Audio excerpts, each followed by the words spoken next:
Guys, इस tutorial में हम लोग पॉलीगॉन देखेंगे, यानी कि पॉलीगॉन कैसे आप ड्रॉ कर सकते हैं उसको देखेंगे। पॉलीगॉन का मतलब ये होता है कि 3 से अधिक स्ट्रेट लाइन होगा और वो क्लोज्ड होना चाहिए। क्लोज्ड का मतलब ये हुआ कि आपका जो पॉलीगॉन होगा कुछ इस तरीके से, अगर 3 लाइन्स का है तो कुछ इस तरीके से हो सकता है, ठीक है।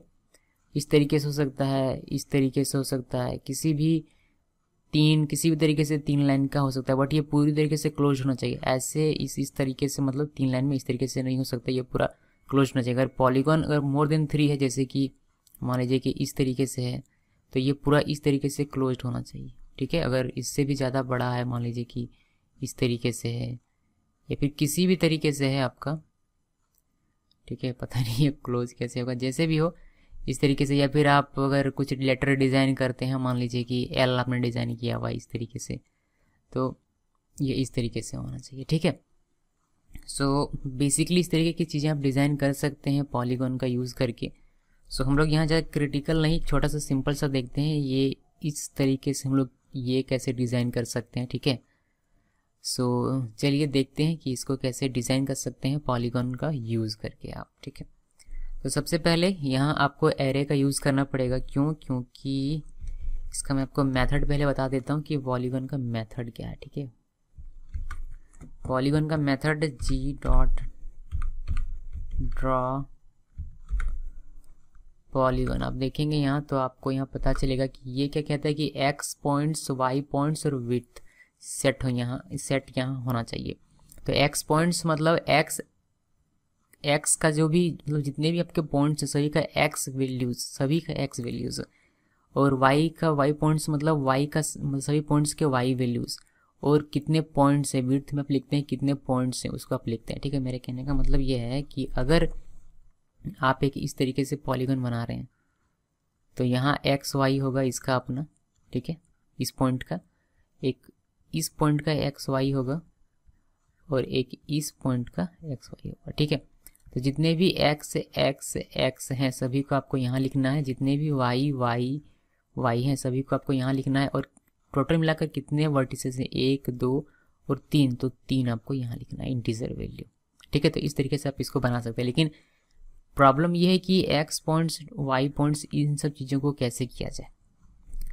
सो उसके लिए हम लोग यहाँ एरे का यूज़ करते हैं, ठीक है। एरे का जब भी आप पॉलीगॉन में काम करते हैं तो कोई एरे का यूज़ करना पड़ता है। सो बेसिकली हम लोग करने ये वाले हैं कि इंटीजर डाटा टाइप का एक एरे बनाएंगे, और जितने भी एक्स के वैल्यूज़ हैं सभी को हम लोग यहाँ लिखेंगे। अब एक्स के वैल्यूज़ को यहाँ लिखेंगे, और एक और इंटीजर डाटा टाइप का हम लोग वाई वेरिएबल बनाते हैं, और जितने भी वाई हम लोग को लिखने हैं, वाई के जो पॉइंट्स होंगे सभी को हम लोग यहाँ लिखेंगे। तो पहले एक्स की बात करते हैं। हमारे पास क्या है, हमारे पास है एक इस तरह का शेप, यानी कि हमारा जो टारगेट है वह इस तरीके का एक शेप है, ठीक है। ये आपका समझ लीजिए कि ये पूरा एक आपका एप्लेट वीवर है, ठीक है, एप्लेट वीवर है। तो हम लोग सबसे पहले इसको सेट करते हैं, ये पहले आ रहा था, पहले इसको सेट करते हैं। तो यहाँ से यहाँ तक कि हम लोग मान लेते हैं कि एक्स कितना है, देखिए एक्स मतलब ये, वाई मतलब ये, ठीक है, ये हम लोग जानते हैं। तो एक्स सेट कर रहे हैं हम लोग, तो एक्स यहाँ से यहाँ तक मान लीजिए कि 20 है। तो एक तो हमारा यहाँ सबसे पहला वाला जो है ये पॉइंट नंबर 1, ये हमारा 20 आ गया, ठीक है। सबसे पहले एक्स सेट कर लेते हैं कि कैसे कैसे होता है, ठीक है। उसके बाद यहाँ से यहाँ, मतलब ये बीच वाला हमें 2 नंबर में ये यहाँ, इसके बाद ये आ रहा है, तो यहाँ सेट करना है। तो इसके लिए हम लोग क्या करते हैं कि इसको हम लोग 50 बना लेते हैं। 50 बनेगा तो ये बीच में आ जाना चाहिए। ओके, सो 50 लिख देते हैं यहाँ सेकंड के लिए 50, और इस थर्ड वाले के लिए हम लोग लिख देते हैं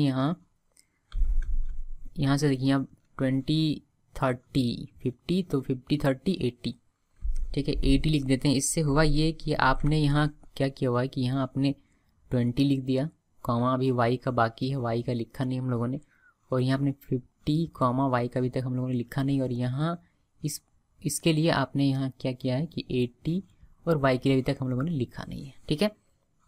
अब वाई की बात करते हैं। वाई क्या करता है, देखिए वाई इस डायरेक्शन में है, ठीक है।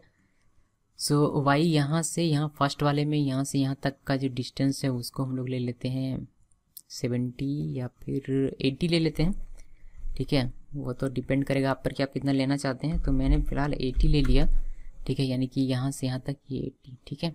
अभी 80 लेने के बाद हमें इसमें देखना है कि यहाँ कितना हमें लेना है। तो यहाँ यहाँ से यहाँ तक ये 20 में हमारा काम हो जाएगा। सो हम लोग यहाँ 20 लिख देते हैं। उसके बाद इसको देखिए, ये भी 80 होना चाहिए। अगर ये 80 है तो जैसे बात है कि ये भी 80 होना चाहिए, तभी तो एक स्ट्रेट लाइन हमारा एक सही जगह पर आएगा। सो ये भी हम लोग 80 लिख देते हैं। ठीक है, 80 लिख दिया। अभी हम लोगों ने क्या क्या किया कि हम लोगों ने यहाँ इसके लिए 80 बनाया, यानी कि यहाँ से यहाँ ये जो है, ये जो पॉइंट है, इसके लिए हम लोगों ने ये 80 बना दिया। ठीक है, ये 80। और यहाँ से यहाँ ये जो पॉइंट है, इसके लिए हम लोगों ने यहाँ 20 लिख दिया हुआ है। अब यहाँ से यहाँ तक ये 80 है, तो जैसे बात है कि यहाँ से यहाँ तक भी ये 80 ही होगा। सो हम लोगों ने उसके लिए भी यहाँ 80 लिख दिया हुआ है। ठीक है, ये सारी चीज़ें लिखने के बाद आपको कुछ नहीं करना है, सिंपली इसको हटा लेते हैं। इसको करना ये है कि आपको यहाँ x लिख देना है, यानी कि आपको जो इंटीजर वेरिएबल है, जो एरे है, आपका एरे का नाम है, उसको यहाँ लिखना है, और जो y एरे का नाम है उसको यहाँ लिखना है। और विड्थ में आपको बताना है कि आपका कितने पॉइंट्स है। तो 3 पॉइंट्स है। 3 पॉइंट्स का मतलब ये है कि आपका ये जो है, इसमें वर्टिसेस कितने हैं, एक यहाँ और एक यहाँ, तो कुल मिलाकर 3 है, इसलिए आपने यहाँ 3 लिखा हुआ है। ठीक है, ओके। उसके बाद कुछ नहीं, उसके बाद इसको रन कीजिए और देखिए कि आपका शेप तैयार हुआ है या नहीं। सो शिफ्ट F6 प्रेस किया मैंने, और आप यहाँ देखेंगे कि हमारा जो शेप है वह तैयार हो चुका है।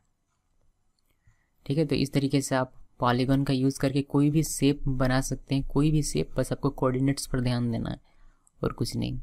ठीक है, थोड़ा सा दिमाग लगाइएगा तो कोऑर्डिनेट्स आपके माइंड में होगा। ठीक है, बस थोड़ा सा आपको ध्यान लगाना है। ओके, सो इसमें भी आप आई गेस कि फील्ड का यूज़ कर सकते हैं। चलिए देख लेते हैं फील्ड। इसको अगर आप रन करेंगे तो आपको एक फील्ड मिलेगा। इसमें भी सेट कलर का यूज़ करके इसका कलर चेंज कर सकते हैं। जो भी कलर आपको देना है वो कलर आप यहाँ लिख सकते हैं। ठीक है, तो इस तरीके से आप पॉलीगॉन का यूज़ कीजिए। और याद रखिए कि इसमें एरे आपको यूज़ करना पड़ेगा, बिकॉज बहुत सारे एक्स के वैल्यूज़, बहुत सारे वाई के वैल्यूज़ आपको यहाँ लिखने पड़ते हैं। ठीक है, और हाँ, एक बात मैं आपको बता दूं कि यहाँ आप लोग देख पा रहे हैं कि एरे का, तो कोर जावा का जितना भी कॉन्सेप्ट है सभी का आप जावा प्लेट में यूज़ कर सकते हैं। ऐसा नहीं है कि कोर जावा में ही एरे बनेगा, जावा प्लेट में एरे नहीं बनेगा, कोर जावा में ही फंक्शन बनेगा, इसमें फंक्शन आप नहीं बना सकते हैं। ठीक है, लेकिन इसमें लाइन बाय लाइन एग्जीक्यूट होता है, बिकॉज इसमें कोई भी मेन मेथड नहीं है। यानी कि कोड का एग्जीक्यूशन यहाँ से स्टार्ट होगा, ऐसे स्टार्ट होता जाएगा। कोर जावा में क्या था कि आप कहीं भी कुछ भी लिखिए, चाहे ऊपर में लिखिए या फिर नीचे में लिखिए, लेकिन कोड का एग्जीक्यूशन स्टार्ट होगा सिर्फ मेन मेथड के अंदर से। यानी कि अगर आपने ऊपर में एक पूरा फंक्शन बना दिया है और नीचे आपका मेन मेथड है, तो ऐसा नहीं है कि सबसे पहले ऊपर वाला आपका एग्जीक्यूट हो जाएगा। तो कोड का एग्जीक्यूशन मेन मेथड के अंदर से ही स्टार्ट होता था। लेकिन यहाँ ध्यान रखना पड़ता है कि कोड का एग्जीक्यूशन आपका लाइन बाय लाइन होता है। ठीक है, okay, so I hope clear है। अगर कोई डाउट है तो आप कमेंट करके मुझे पूछ सकते हैं। Thanks for watching.